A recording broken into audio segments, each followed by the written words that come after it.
Welcome to the Pro Aging Podcast. I'm Steve Gurney, founder of the Positive Aging Community. We're excited that you can join us for our interactive discussions with pioneers and thought leaders on a wide variety of topics related to aging and longevity. Today we have a discussion with Dan Prescher, a senior editor at International Living and the author of Retiring Overseas on a Budget. He is a foremost authority on worldwide living options, as well as someone who's been living abroad for over 20 years. He's going to talk to us a little bit about different destinations, cost protocols, and healthcare considerations. I was pleased to have my good friend Toni Reinhart co-host this discussion with me. Toni is a recent retiree who is living with her husband in Spain. So let's jump into this amazing interactive discussion.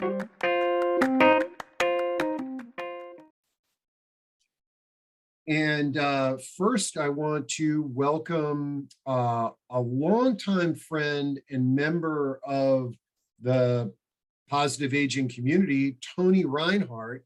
Toni is going to be my co-host for this discussion today. And I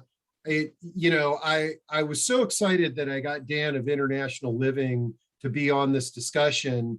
And I've been looking forward to it for so long. And then I have the good fortune of being Facebook friends with Toni, and she and her husband have recently retired, or I like to say graduated, and they are living in Spain. And I was sort of like, holy cow, this is the perfect opportunity to tap into Toni's experience. And she agreed to co-host with me, and we are looking at her in her kitchen there in Spain.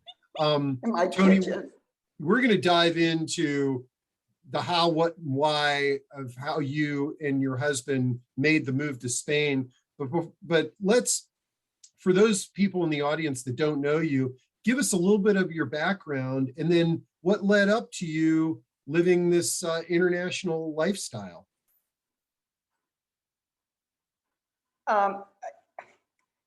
It is a little weird. I was 65 years old before I even moved out of the state of Virginia. I had lived in Virginia my entire life, but my father was Italian. And so I'd spent a lot of time in Europe, and I came back, and he said, I'm surprised I'm back from Europe. So, but for a long time I had wanted to, I just felt like I belonged here, and I wanted to be on the Mediterranean. Well, let's take a step backwards. It's just that Can you hear me, Toni? Yeah, I can hear you. So Toni is one of the leaders in the DC area in senior living before she made this radical life change. She owned Comfort Keepers in Northern Virginia. She was involved in many regional networking groups. One of the I guess I could call you a co-founder of the dementia-friendly movement. Anything else you want to add to your resume? I started the first dementia-friendly community. I did start the first dementia-friendly community in the state of Virginia. When I found out Virginia didn't have one, I started one. So Dementia Friendly Herndon was the first dementia friendly community in Virginia that I started. So yeah, I had spent a lot of time in the dementia arena. Both my parents had dementia, my husband's mother had dementia. And then June 12th, 2020, right in the midst of COVID, my mother died. And it was very sudden. And then my husband and I looked at each other and said, this is the time. And in 6 weeks, sold our house, most of our possessions, and moved. And Spain was our goal. So we moved to Reno, Nevada, and hired an immigration lawyer to get us our long-term visas. And here I am. We got here July 13th. All right. Well, I know there's more to this story, and I know we're going to cover it here. But I think the best way to cover it is, let's bring on Dan Prescher, who's the senior editor of International Living. Now, those of you who aren't familiar with International Living, since 1979, this resource has highlighted ways for people to move and live abroad in retirement. And I have been receiving it hit on or off, and I get their emails, and it's truly just something. Whenever I open up one of the emails on the 5 best places to retire, it's like I just kind of slip into dream mode there for a little bit on, boy, that would be great to do. So Dan, along with my co-host Toni today, we're gonna sort of find out how you could actually make these moves. But before we dive into that, let's get to know you a little bit better. Tell us a little bit about your background and how you became editor of International Living. Sure. I'm an editor at International Living. I think we have nothing but editors at International Living, editors and correspondents, but they call me a senior editor because my wife, Susan Haskins, and I have been at it for so long. I think we started with International Living in 2001. And before that, we were just journalists, newspaper guys, marketing people, business to business writers, stuff like that. And Susan said, you know, we're living in Omaha, Nebraska, and there are places on the planet to live where the weather won't kill you in January and February. And I said, really? There are warm places where it doesn't snow, or I don't have to put on tire chains and stuff like that? She said, yes. So we started exploring those. We pitched International Living for a position, and in 2001, they said, how would you like to be a correspondent in Ecuador, Quito, Ecuador? So we did pretty much what Toni did. We sold the farm and packed up and said, you know, if we don't do this now, we'll never know how it might have turned out. And we've been doing that for 20 years now. Lived in 7 different communities in 4 different countries throughout Central and South America and Mexico, and have just loved every minute of it. Great. All right. Well, Dan, why don't you dive in with sort of like, I'm sure that whenever you talk to somebody, and I believe now you happen to be stateside, you're due to COVID. So right. I imagine when you go to a barbecue or what have you, that people are just like, okay, well, how do I do that? Like, what are your words of wisdom to folks that might be interested in taking the next step like Toni did? And Toni, feel free to jump in as he starts sharing this with some of your own personal experiences. Well, Toni's the proof of the pudding. You know, all you really need to do is start doing your research.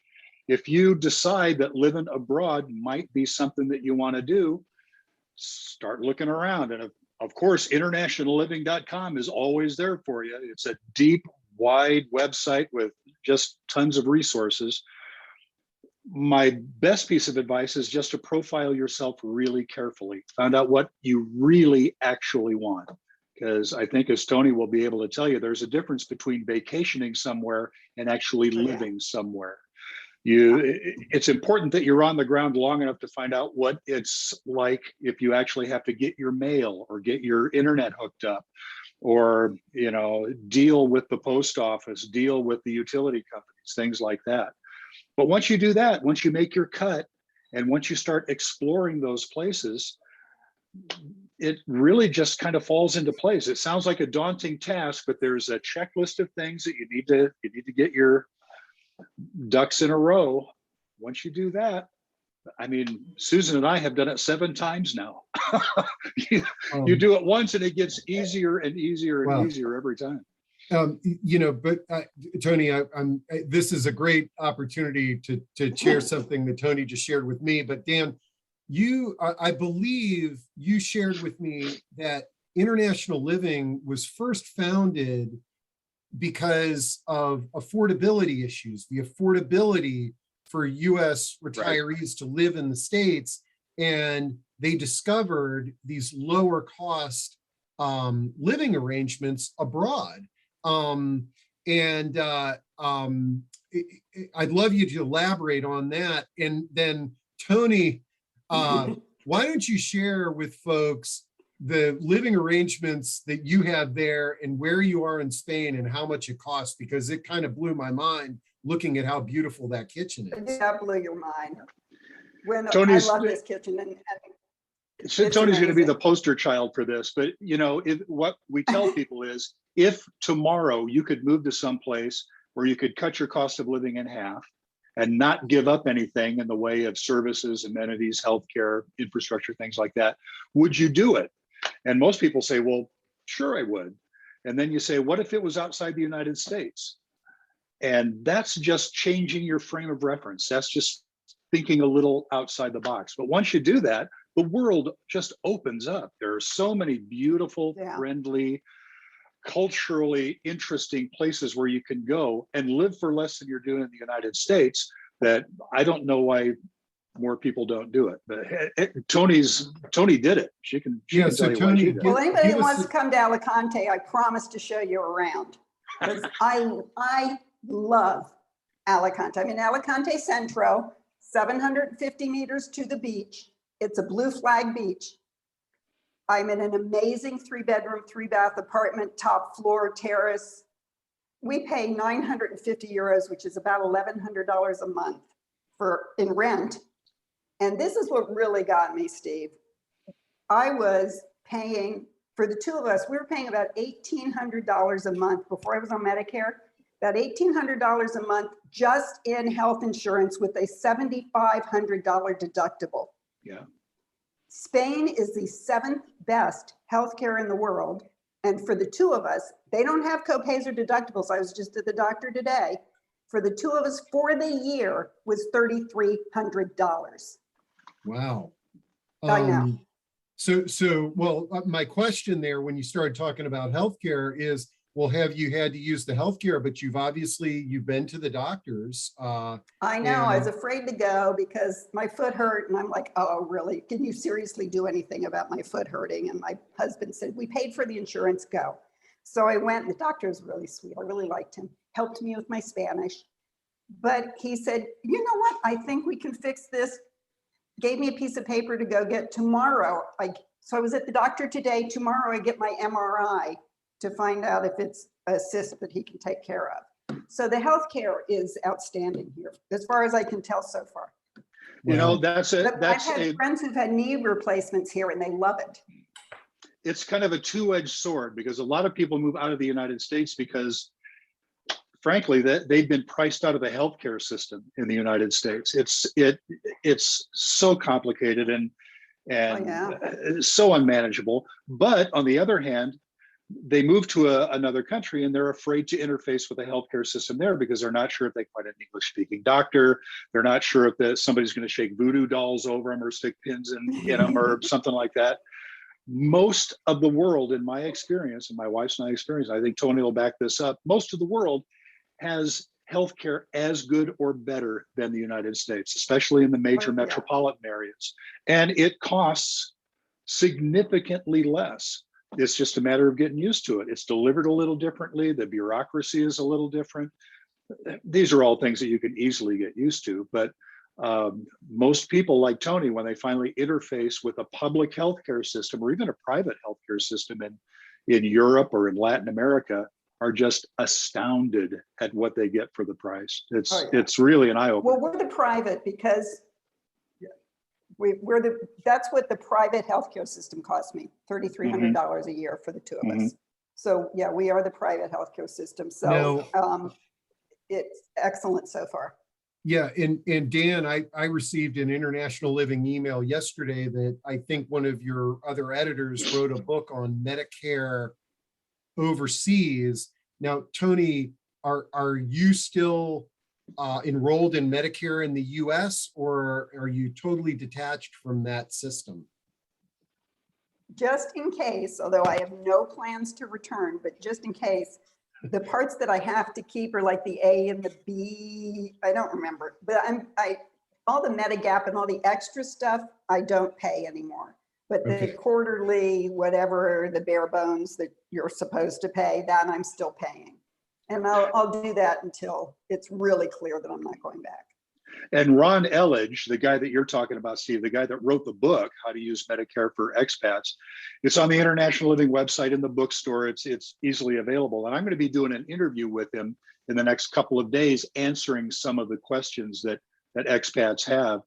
But yeah, it's a decision that every expat has to make for themselves. But for my money, keeping A and B, and especially B, which is the part that you have to pay for, the Part B Medicare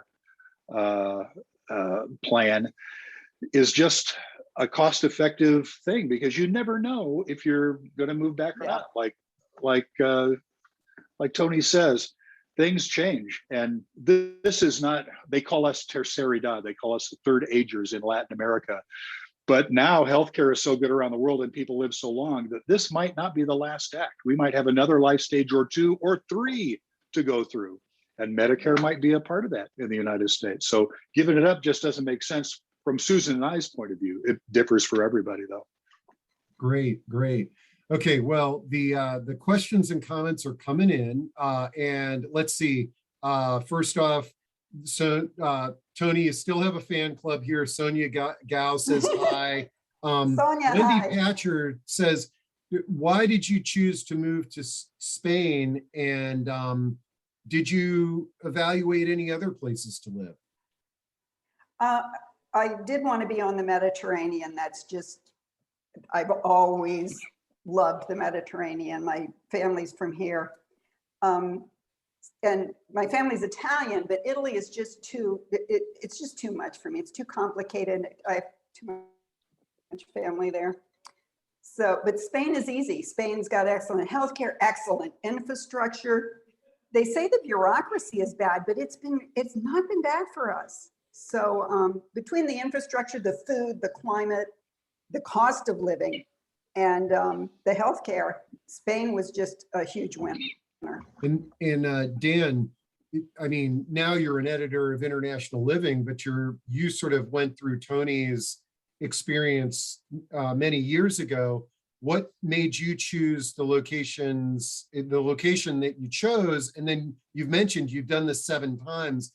How do you sort of make those decisions on where to go?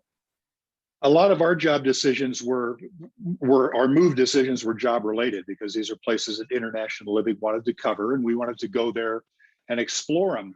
But our big criterion was never having to shovel snow again in my life.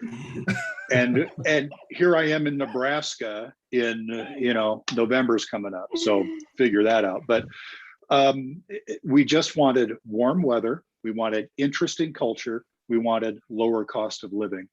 And we started writing about places in Latin America as our beat, but Europe would be just as interesting a beat, I think, where all of that is possible. And we just moved from one place to the other. We're serial relocators. I love it. Now, both of you are in, Spanish-speaking countries. How do you speak Spanish? And if not, how is it for somebody who maybe doesn't speak the language in that country? Tony, you're dealing with it on the ground. How did you do it? I am. I'm learning Spanish slowly. And this is another reason I chose Spain, because Spanish is a very widely spoken language. And the Spanish people are so patient with me. I just explain to them that I'm learning, and they help me. The minute we hit the ground, I enrolled in Spanish language school. So I study Spanish every single day. I don't speak it yet, but I've met many expats here that don't speak Spanish, have no intention of learning Spanish, and they get along fine. But I really want to be part of the community, so I'm working on my Spanish. How about you, Dan? Well, we quickly became functional because we moved to Quito, Ecuador in 2001. We were on the ground, and we quickly had to find out how to order off a menu, how to tell a taxi driver to get us where we wanted to go, how to tell a bank clerk what we wanted to get done. And becoming functional is a pretty quick and easy process. I mean, if you're immersed in it, you have to do it. It's just something that happens. Neither of us are fluent. And I don't feel bad about that because functionality is can get you so far in a Latin speaking country, in a Spanish speaking country. And as Toni says, everybody wants to try out their English on you.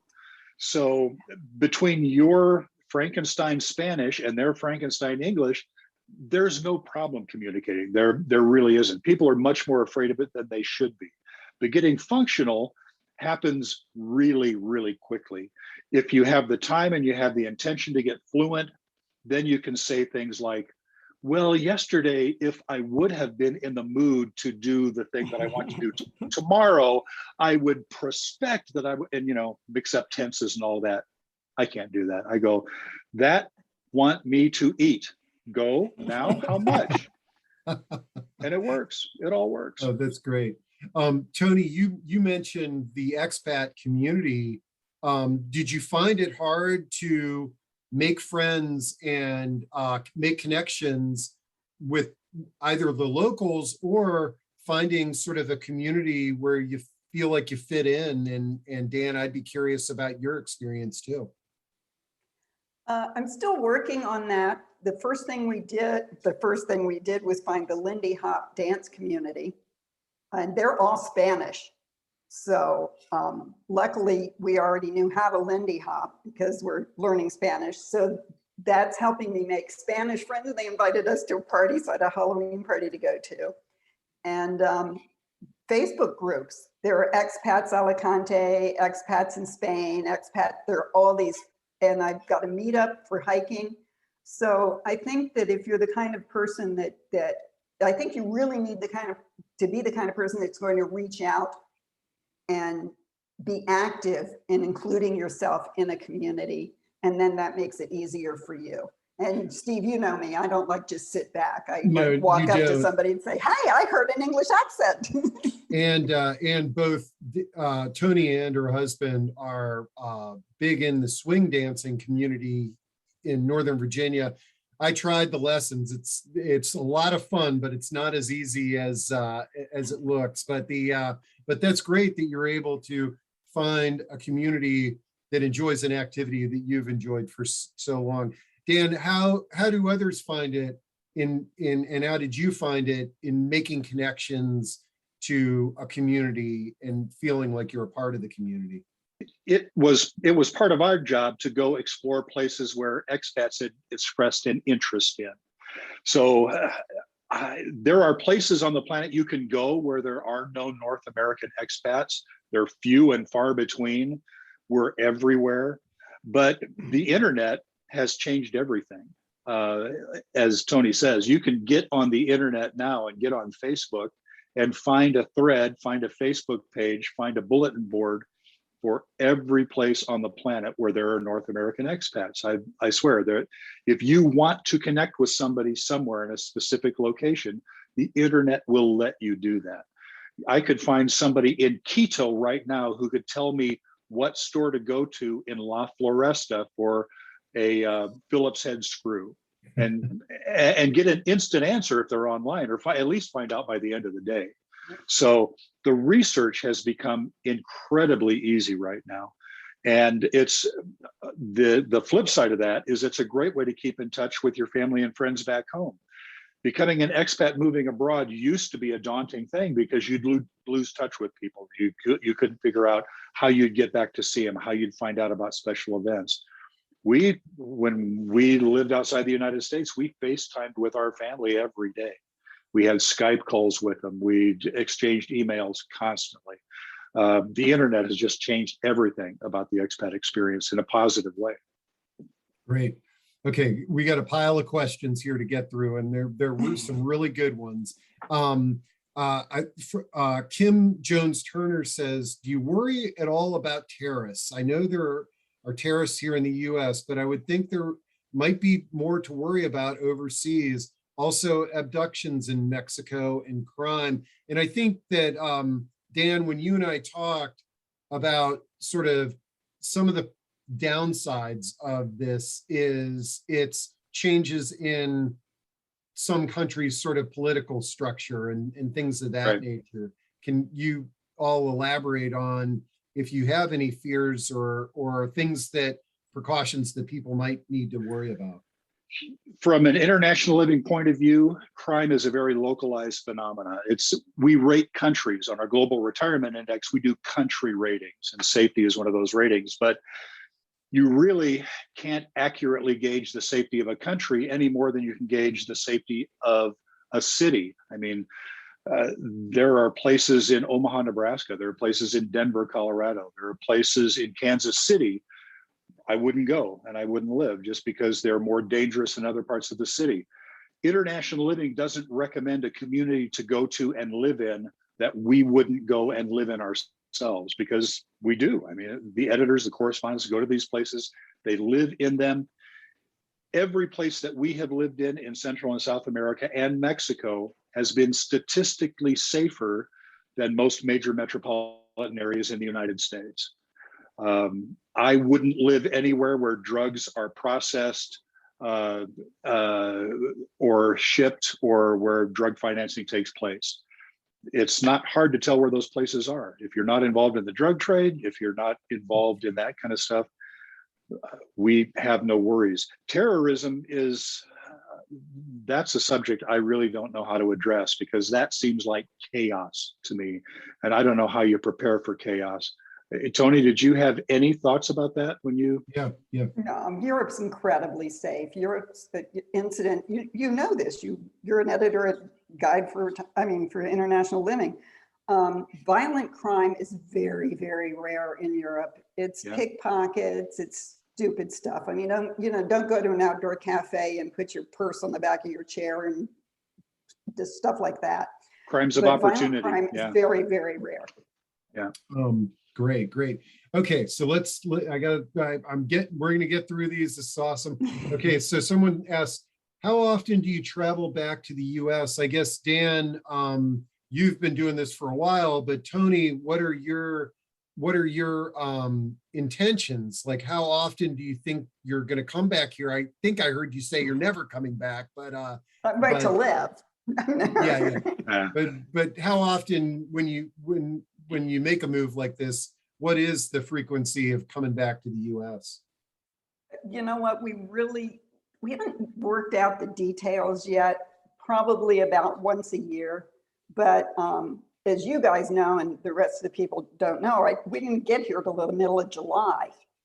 And our possessions still aren't here from Rotterdam. And we, and ski season's coming up and we're near the Alps. I'm certainly not leaving the Alps. Well, it might be an excuse to get some new skis and new gear. That sounds good to me, New skis always sound good. Yeah.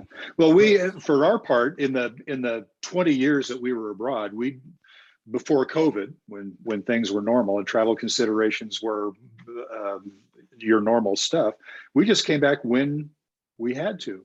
If there was something going on with our parents, we'd come back. If there was something going on with our granddaughter, we'd come back. But living in Mexico, the last place we lived, and we're still permanent residents of Mexico, registered in Merida. Merida was a 2.5-hour flight. Well, that's not a big deal then. Yeah, you go to Houston and you get wherever you want to go. It was not hard to get back to the United States. We never felt isolated. So we'd do it when we had to. We got caught visiting our granddaughter here 2 years ago when COVID hit. So we're on the ground here until things even out and we feel good about traveling again. And in the meantime, she's turned a beautiful 8 and is so engaging that it's going to be tough to get Susan away from her. But sooner or later, she's going to go, I don't care if I go over to Grandma and Grandpa's today. And then she's going to be done with you. When she's done with us, we'll plant someplace else. And that was a question that somebody had is that, do you individually, both of you, have children? How about, and pets? Like, what about having pets overseas? Toni, did you bring pets with you? Did you bring anybody with you? I did. And because it's COVID, now we don't have children. So Frankie and Sugar are my babies. They're 2 dogs.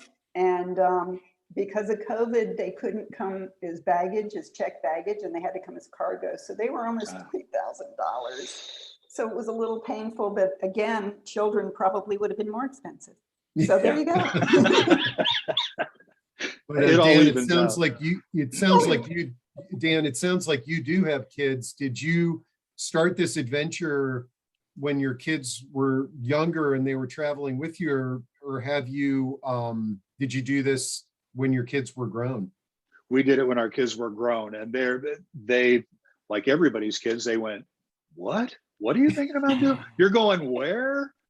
But once we did it, it all fell into place. And like I said, the internet has changed everything. You can keep track of people. They can call you in the evening and say, hey, are you okay? You go, of course I am. It's beautiful here. I'm having a frittata. Yeah. It wasn't a major consideration. In fact, what you'll do if you actually buy property or rent property abroad, Tony can probably attest to this, you'll look for a place where when your kids come and visit, you can put them up. When your friends come for that visit, you've got a place for them to stay. They almost never do, but you want a place for them if and when they do. That's great. Let's see.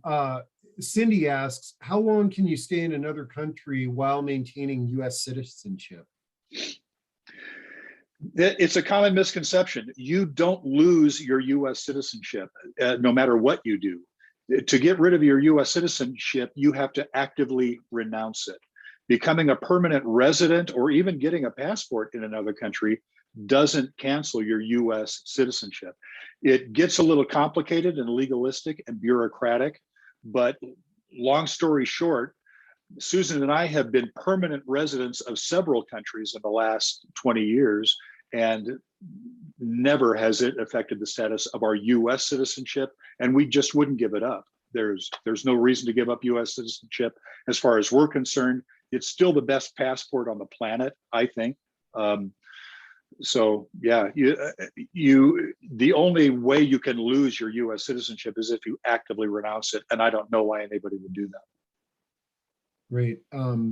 And Patricia Dubroff, who lived in Spain for a bit, and she loves where you live, Tony. But she asks, so are you dual residents, and how much does that process cost? We're actually residents of Spain right now. We have our TIE. And so, I'm a citizen of Tony, bandwidth issues, yeah. Yeah, Tony, you're buffering. But, oh, I'm sorry. Yeah, you were buffering there. My internet. So if you can repeat what you just said. Okay, I have my permanent residence card for Spain, and I'm a US citizen, and I have my US passport. I will maintain my US passport. It's just a matter of taxes, and there's a tax agreement. So I pay my US taxes, and then Spain deducts that from whatever taxes I owe in Spain. So I'm not double taxed. Yeah, that's another great point. If you're a US citizen, you never move away from your obligation to file your taxes.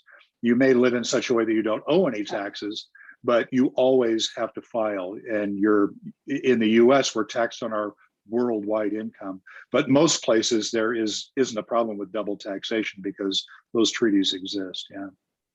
And Dan, when I glance at the stories in international living, you all seem to do a really good job of evaluating the countries that are more open to expats and are encouraging through incentives to have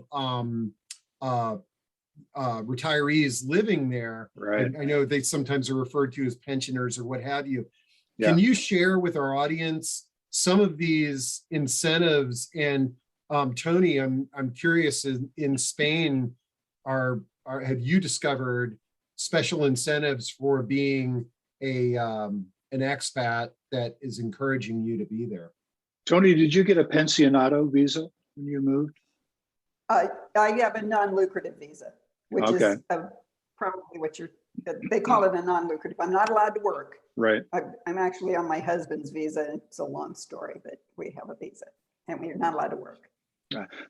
And this raises a good point, Steve. Every country has different visa requirements, and countries like Costa Rica, Mexico, Panama, there's a golden visa in Portugal, in many countries in Europe. They would love for well-heeled expats to retire in their countries and spend their Social Security and their pensions there. Those levels vary from country to country. And now I think when COVID passes, when this gets over with, you're going to see a lot of countries lowering the bar for North Americans who want to retire in their countries. Usually you'd have to show between $2,000 and $2,500 in monthly income to get a pensionato visa from whatever source, from an annuity, from Social Security, from a pension, from whatever. Those levels are going to come down. I know Costa Rica is working on legislation right now to significantly lower the bar of entry for North American expats. When COVID lifts, everybody is going to want to see what they can do to entice people to come and spend their earnings there, their retirement earnings there again. So it's all changing even as we speak. It changes on a week-to-week basis. Okay, a couple of interesting questions here from Andrea and Deb. Let me start with Deb's. And I think you, Toni, you remember Deb Merrimer with Buckley's for Seniors. But Deb says, my husband, yes. Yeah, she says, my husband is eligible for Italian citizenship.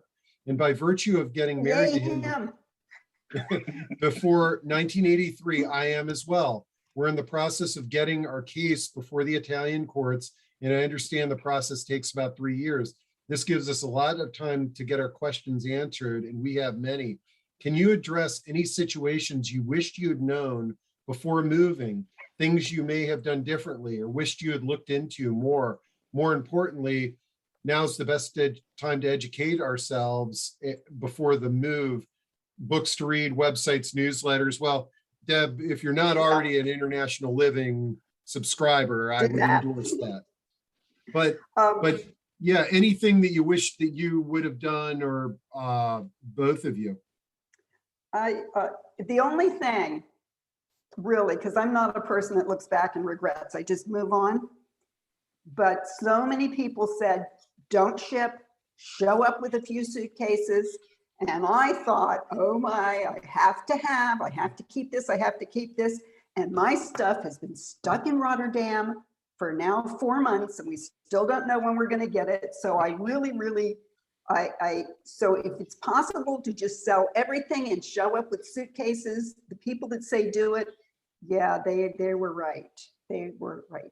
Yeah. I tried to get my Italian citizenship, but my grandfather was in an internment camp in Canada, and he had to renounce his citizenship in order to get out. Oh. So the Canadian government has apologized and is now saying they will help me get my dual citizenship. That I didn't want to wait. So I just decided we're coming to Spain, but an EU citizenship would be really, really convenient. Yeah. Yeah. Now, Dan, I want to get your sort of things that you wish that you did, but actually, because you brought that up, Andrea says, I have a grandfather who was Spanish. Is there an advantage to applying for Spanish citizenship if I want to live in Spain? What are the benefits of that citizenship in Deb and Andrea's situation? Is that for me? Oh, yeah. Like what, if you have a connection, and what's the value of establishing that citizenship? Tell you the truth, I don't know. Residency is as far as I would go. I'm not in the market for citizenship in another country, but if I was, I'd probably want to be Irish and go to Ireland because that's the place that calls me. every place has different flips and twists, though. I don't know, Tony, have you researched citizenship in Spain, or you're settled on Italy eventually, right? Well, just because the Canadian government has now said they'll help me with Right. that, Right. as their way of apologizing. Having an EU passport is just convenient if you're in Europe. And I have to admit that one of the reasons I want it is because the line at the airport for checking your passports for EU is always shorter than the non-EU people. So it's a stupid reason. That one's a stupid reason. It's like TSA. Reason, Yeah. yeah, it's like your TSA, your go card. But the other reason is it is easier for moving around the EU if you have an EU passport. My Spanish residency card still makes it easier for me to get around. Yeah, and I will make the point that on the International Living website, there is an entire section on the benefits of second passports and second citizenships. And they're not just economic. There are privacy issues, there are freedom issues, there are, no matter why you might want to have a second passport, EU passports are a good example, just for ease of logistics of getting around a place where you want to live. That's all on the International Living website. You can find it pretty easily. Great. I'm bouncing between chat and the Q&A section. We're going to get through all these folks. Karen Carter brings up a good question, especially because I believe, Tony, you talked about not working, okay? But Karen Carter says, if you wanted a part-time job, how challenging would it be to do that, you know, based on some of these visas that we're talking about? In Spain, very, very hard. If you're non-EU, which would be another reason if you're eligible for dual citizenship and you could get an EU passport, but non-EU to get a part-time job is going to be very challenging. Okay. Yeah. Dan, is that pretty much? There a lot of countries that are inviting US retirees over are not giving jobs away to North Americans. They're concerned with saving those work positions for their citizens. Citizenship may open up some doors to work for you, but the trend now is to just work online. If you have a job that you can do online, if you have a transportable career, even if you've been a dietitian all your life and you want to do online consulting, you can do that from anywhere on the planet. And there are several European countries right now that are actively attracting what they call digital nomads. There are digital nomad visas that allow you to stay for 6 months, a year. Yeah, Croatia is a huge one. They'll allow you to stay, they'll provide certain benefits, and you can ply your trade from there using their infrastructure and their resources, live in a beautiful place. And it's a whole different work situation than just retiring. I mean, it's opened up expat life for almost everybody, including retirees in North America. If you got a job you want to do online, you can do it from anywhere on the planet you want. Great. All right, Dan, let's see. Questions from Julianne and Bob. Dan, what was your favorite place that you've lived so far and why? And what are some of the differences between these places? And I think you already addressed the how your kids felt about this. Yeah, we wouldn't have gone someplace if it didn't attract us for some reason or another. So we've loved every place that we've been. We've been in Panama City, we've been in Ajijic, Mexico, we've been in Merida, we've been in San Miguel de Allende, we've been in Quito, Ecuador, and Cotacachi, Ecuador. If I had to move, and we've been to many of those places several times because we kind of make the loop. Yeah, Ecuador was nice. Let's go back there for a while. It's been 20 years. We've had time to get around a little bit. My big criteria now is affordability and great weather. And when we lived in Cotacachi, Ecuador, it's a little teeny leather crafting village at 8,000 feet up in the Andes in northern Ecuador. Our bills were almost nothing, minuscule, because it's right on the equator at 8,000 feet. So the temperature is 75 during the day, 55 at night, 365 days a year. You have to watch TV to find out what season it is. If the World Series is on, you know what time of year it is. Otherwise, it's paradise all year round. And I'd go back there in a heartbeat. But I'd go back to Merida in a heartbeat. I'd go back to San Miguel de Allende in a heartbeat. I want to live in Galway. I'd go back there in a heartbeat.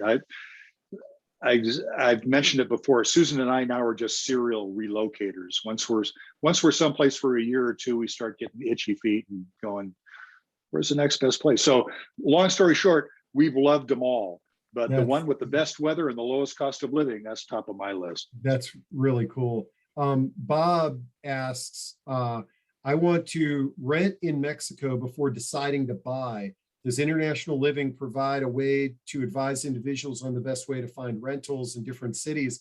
And, you know, I've heard about some countries encouraging people, expats, to buy property. I'd be curious on your thoughts on that. My general feeling is, if I'm going to a country, shoot, if I'm relocating to a new city in the United States, my goal would be to rent for a year and understand the culture and the neighborhoods before I buy. But I'm curious about some of these purchasing property incentives that we've heard out there, and can International Living help? For my money, always rent before you buy. Even if you know what neighborhood you want to live in a lot of places, zoning laws are different than they are in the United States. You might move in next to a disco or a pig farm or a leather tanning factory. Always try before you buy, unless you're an investor. And there's an entire section on the International Living website now about real estate overseas. There are places where you may never want to live yourself, but people will pay exorbitant amounts a month to stay in your place for a week or two. You can get return on investment on foreign real estate in the right markets really easily. So you have to decide why you actually want to move. This questioner, though, obviously wants to check it out for relocating themselves. So try before you buy, and get on the International Living website, get in the country pages, look up that country, look up the specific locations in that country. International Living doesn't have rental listings or anything like that, but most of those things, at least in Latin America, on my beat, are handled by real estate agents on the ground locally. Once you find out via the Facebook pages, talking to other expats, who the best real estate agents are, and those names will always bubble up. You'll find out if you talk to enough people who has the best reputation. Those are the guys to contact about rentals, because those rentals are probably in their sales lists, in their stable. How did you find your apartment, Toni?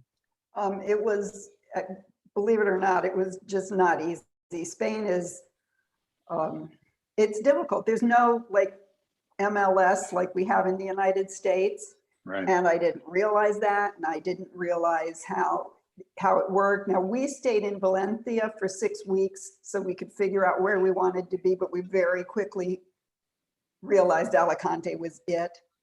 And it's just, you have to talk to people. You have to keep making phone calls. You have to email. You have to drive. It's hard. You have to really, and we're not considering buying until we're at least here for a year. Yeah, okay. You have to network. You really have to network. Yeah. Yeah. A couple of good questions here. One person says, this is Wendy, who says, any special comments or advice for people who are single? And then Jane says, we are two married women retirees. Any countries that we should avoid? Sort of the, different cultures and the ways that, a single woman or people could be viewed. Any way that advice that could help them, Dan? In the last 10 years, there have been more single women making this move and trying out living abroad than you can shake a stick at. I mean, and I think the internet has a lot to do with that too, because you can network now with women who are living the lives of their dreams in places where you might want to go. And as we probably know, we don't live as long as you guys do. Sometimes the gals outlive the guys. And when you find yourself in a position to take the adventure of a lifetime and actually do what you always wanted to do, women are going out and doing it now. So again, just network and find out where they are. But, alternative lifestyle, LGBTQ, people of color moving abroad from North America. I can't tell you that there's a place not to go, because any major metropolitan area on the planet has a community that you can find and probably fit into. I'm not in any of those communities, but if I were, I'd start in the major metropolitan areas, look around there, and then make those connections, network, and find some place where I really wanted to go based on that input. How about Social Security? Wendy asks about Social Security. You change your address. Are Social Security checks still sent to U.S. residents, even if they're living in Spain or abroad? Yeah, in Ecuador, there were a couple of national banks that would accept direct deposits of Social Security checks, and a couple that wouldn't. Depends on the bank. But a lot of people just maintain a U.S. address with a bank account attached to it, have their Social Security deposited in it, and access it with an ATM. ATMs are everywhere. I don't sign my name well enough for a Latin American bank to cash my checks. You have to sign it the same way every time. Oh, I can't do it. I'd be in trouble too. Susan and I haven't had a Latin American bank account for many years. We just use the ATMs. Never failed us. I know, Tony, your strategy may be different. You've got ATMs there though, right? We kept an American-based account, and that's mostly for the ease of my financial managers to move money in and out of that when she wants to do whatever she wants to do. So, and credit cards are a lot easier if they're attached to a U.S. address as well. Credit cards are easier. So we have that. And then once a month, I just transfer whatever I think I need that month into, I have an N26, an online account attached to an ATM. And it's really not a big deal. I had to have a Spanish bank account or I couldn't have Wi-Fi. Right. So we did that. There are reasons to get bank accounts in the community that you move to. But for me, check writing was not one of them because I can't do it. Yeah. I don't have checks for any of my accounts. We just use an ATM card and a credit card and cash. Yep. Let's see, back to a bunch of questions related to healthcare. We talked about it briefly in the beginning. Toni still has Medicare, loves the price and the cost of healthcare. She's been to the doctor and is having a great experience using private healthcare. But Debbie says, what about people with pre-existing conditions? Will they be eligible to get insurance like yours there in Spain or in Mexico? In Spain, yes, they're probably going to pay more, but it's so cheap. I'm not sure it's that huge a difference, and it depends on what the pre-existing condition is. I have heard, so this is just anecdotal on my part from just being in the community. But with the insurance that we have, I know that if we did have a pre-existing condition, it would have been a higher cost. Okay, but still, your cost, what did you say, $3,000 a year for you were almost paying for the year, deductible, no copay. Yeah, and you were almost paying, you're paying over half that a month in the US. So let's see. And okay, so that also addresses some of the questions that Kent Joan asked, and Tammy Miller and Jennifer Brown. What is your Dan, can you share with us, since you've been doing this for 20 years, have you had to use the emergency room or have something more than just routine healthcare in your living abroad? I was born with loose connective tissue in my shoulders. I've torn both rotator cuffs, and I've had them both fixed abroad. I got my right one done in Quito, Ecuador, and got my left one done in Merida, Mexico. What a lot of people don't realize in the United States is that the rest of the world has 2 and possibly 3-tier healthcare systems. There is probably a national healthcare system that everybody belongs to or is based on Social Security. There's a side-by-side private healthcare system where you can buy insurance just like you do in the US from a private company. And there's out-of-pocket. If it's a place that's affordable enough, some people don't get insurance at all. They just pay for their medical care out of pocket if it's cheap enough. Cobbling that together depends on what your financial situation is and what your needs are. If you're concerned with emergency situations like cancer or kidney issues or something like that, a lot of expats will join the National Health Service, but then get a cheap private policy for their wellness, for their dental checkups, for their maintenance issues. And that can be a really cost-effective way to do things. I have never been a member of the National Health Service in any of the countries we've lived in because we moved too much. We've had international private healthcare plans. We've gotten national private healthcare plans in Mexico, in Ecuador. There's always something that you can cobble together.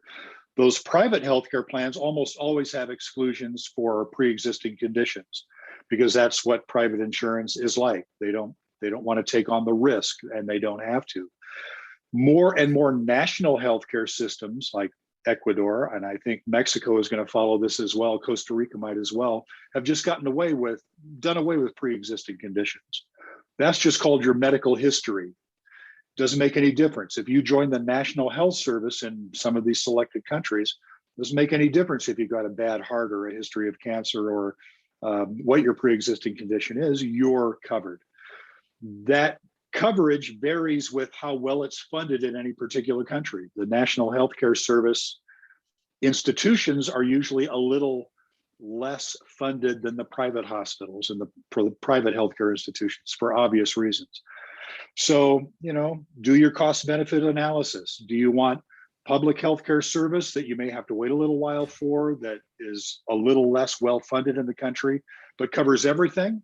Or do you want to spend a little more for a private health insurance, a little better facilities, and you may not have your bad heart or your pre-existing cancer covered? It's up to everybody's individual taste. Wow, this is really interesting. And as Patricia Dubroff says, great discussion on counting down to retirement. I think you've inspired a lot of us to think a little differently. And this has been really cool. This hour has gone by super fast. I really want to thank both of you. I want to thank our audience for the awesome questions. It didn't disappoint once again.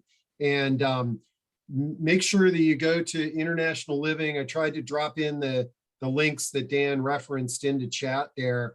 And Toni, it's been great to see you. This has been so much fun. Thank you for thinking of me. So exciting. Love it. Thank you all. And we will be talking to you soon. Cool. Bye. Toni, good to meet you. I'm coming to see you. Nice to meet you. Great.